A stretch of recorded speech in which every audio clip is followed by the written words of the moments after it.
My name is Silas, and I am a veteran trail runner. I thrive on the isolation of the deep backcountry, specifically the high-altitude pine forests of the Uinta Mountains. I don't carry a gun, just a headlamp, a hydration pack, and a watch that tracks my heart rate. I like the rhythm of my own pulse. It's the only thing that tells me I'm still alive. When the sun dips below the jagged ridgeline and the shadows begin to stretch like ink spills across the forest floor. I am 12 miles into a loop I've run a dozen times. The air is thinning, turning sharp and cold, tasting of ancient ice and crushed needles. My headlamp cuts a narrow, jittery tunnel through the rising mist. The trees here are old, twisted bristlecone pines that look like tortured limbs frozen in mid-scream. Usually, I find them beautiful. Tonight, they look like they're leaning in, whispering to one another as I pass. My watch beeps, showing a heart rate of 165. I'm pushing too hard. I slow my pace to a rhythmic trot, my breathing synchronized with the crunch of gravel under my soles, keeping it steady and repeatable. Crunch and breath, then crunch and breath again. But then, the synchronization breaks. I take a step and hear the gravel shift under my foot. And a half-second later, the same sound comes from the darkness behind me. I stop dead.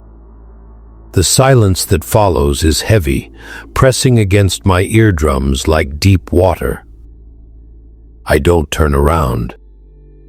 I just listen. There is no wind, no owls. Just the sound of my own blood rushing through my veins. Probably a deer, I whisper. My voice sounds brittle, like dry parchment. I start running again. Faster this time. My headlamp bounces, illuminating the trunks of the pines as they fly past. The rhythm returns under my feet, steady and fast. Behind me, the same rhythm follows. It's not an echo, it's a mimic. It's matching my stride perfectly, but it's heavier. It sounds like something made of wet stone and rotted cordage. I pull a sharp U-turn, swinging my light into the trees. "Who's there?" I shout. The light hits a thicket of mountain laurel. For a split second, I see a face. It's white, as smooth as a peeled surface, with no nose and no mouth. It has two eyes, massive, unblinking black spheres that reflect my headlamp back at me with a dull, oily sheen. It's crouching on all fours, but its limbs are too long, bending at angles that would snap a human's bones. I don't wait to see more. I bolt. I am no longer trail running. I am sprinting for my life. My lungs are burning, the thin air tearing at my throat. I look down at my watch, which shows a heart rate of 198. The alarm is flatlining, a high-pitched electronic whine that fills the forest. The creature is getting closer. I can hear the branches snapping behind me. I can hear a strange, rhythmic clicking sound. The sound of its joints locking and unlocking as it gallops. I stumble, nearly cracking my skull against a granite boulder. "Silas." The voice came from the darkness to my left. It was my voice, exactly my voice. The same rasp, the same terrified tremor. "Silas, stop. You're going the wrong way." I keep running. I know the trail. I know the way back to the trailhead. But as I crest the next ridge, the trail simply ends. It doesn't fade away.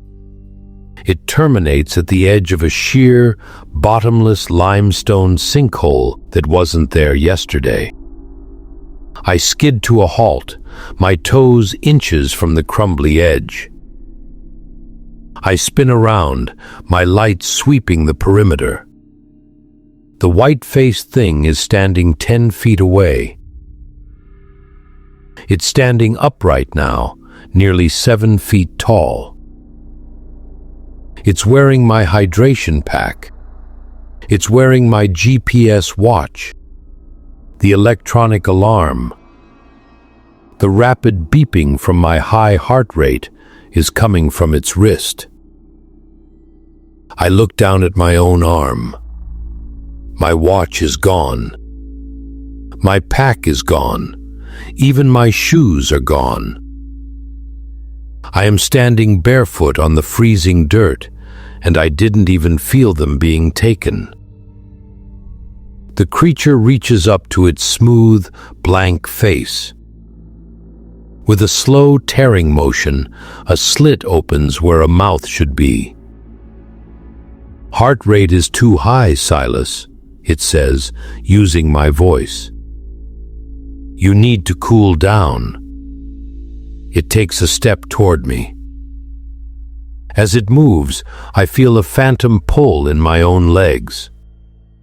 I look down and see my skin beginning to turn that same eggshell white. My toes are fusing together. My knees are beginning to bend backward. I try to jump into the sinkhole, to end it on my own terms. But I can't move. My feet have taken root in the soil. I can feel my nervous system being pulled out through the soles of my feet and woven into the forest floor. The thing that looks like me leans in close. It smells like ozone and damp earth. It taps the watch on its wrist, and the alarm finally stops. "Quiet now," it whispers. I can't close my eyes. I can only watch as the thing that was me turns around and starts a slow, rhythmic jog back toward the trailhead, leaving me behind to become just another twisted, screaming tree in the dark.